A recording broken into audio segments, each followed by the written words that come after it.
দেখো আমি এক্সামে ফার্স্ট হয়েছি। Oh very good very good very good. আমি যে এক্সামে ফার্স্ট হয়েছি ওইটা জন্য কিছু বানাবো আজকে স্পেশাল। স্পেশাল সবজি খেতে হচ্ছে, ঠিক আছে দিচ্ছি।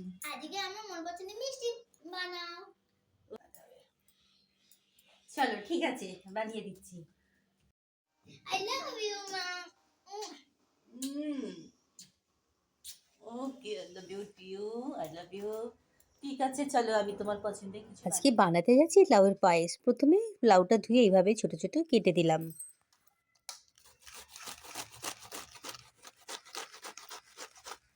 অল্প একটু গোবিন্দভোগ চাল, এটা আমি জল দিয়ে এটাকে একটু ভিজতে ছেড়ে দিলাম।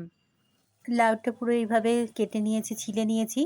এর মধ্যে যে একটা একটা দানা আছে ওগুলো আমি একটু বেছে ফেলে দিচ্ছি, যাতে ওটা শক্তটা না লাগে মুখে এবং খেতে খুব ভালো লাগবে।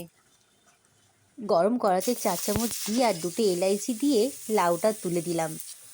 লাউটা তুলে এটাকে আমি অনবরত ভাজতে থাকবো। লাউ থেকে একটু জল ছেড়ে যাবে, জলটাকেও আমি শুকিয়ে খুব ভালো করে ভেজে নিচ্ছি। এদিকে চালটা ভিজে নরম হয়ে গেছে, এটাকেও আমি বেটে নিলাম। দেখুন বন্ধুরা, লাউটা ঠিক এইরকমই ভাজতে হবে, জলটা শুকিয়ে একদম একটু লাল লাল হবে সেই সময় পর্যন্ত ভাজলাম। এবং এটাকে আমি একটা কুকারের মধ্যে দিয়ে একটু গরম জল দিয়ে একটা সিটি লাগিয়ে দিচ্ছি। এখানে আমি 500 গ্রাম দুধ নিয়েছি। দুধটাকে ভালো করে ফুটিয়ে একটু গাঢ় করে নিচ্ছি।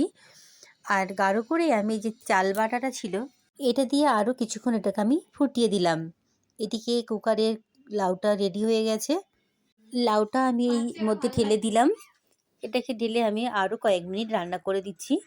দেখুন বন্ধুরা, এবারে রান্না পুরো প্রায় হয়ে গেছে। আমি এবারে এর মধ্যে দিয়ে দেব কিছু ড্রাই ফ্রুট দিয়ে দিলাম, আর দিয়ে দিচ্ছি আমি চিনি আর একটু গুড়। রেডি আজকে লাউয়ের পায়েস।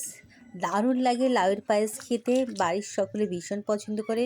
বন্ধুরা আপনারাও বাড়িতে এইভাবে একবার লাউয়ের পায়েস বানিয়ে খাবেন, ভীষণ ভালো লাগবে। অম্বিকাকে ভীষণ পছন্দ হয়েছে আজকে। অম্বিকা আজকে আমাকে বানাতে বলেছে লাউয়ের পায়েসটা। সকলে ভালো থাকবেন, দেখার জন্য ধন্যবাদ, নমস্কার।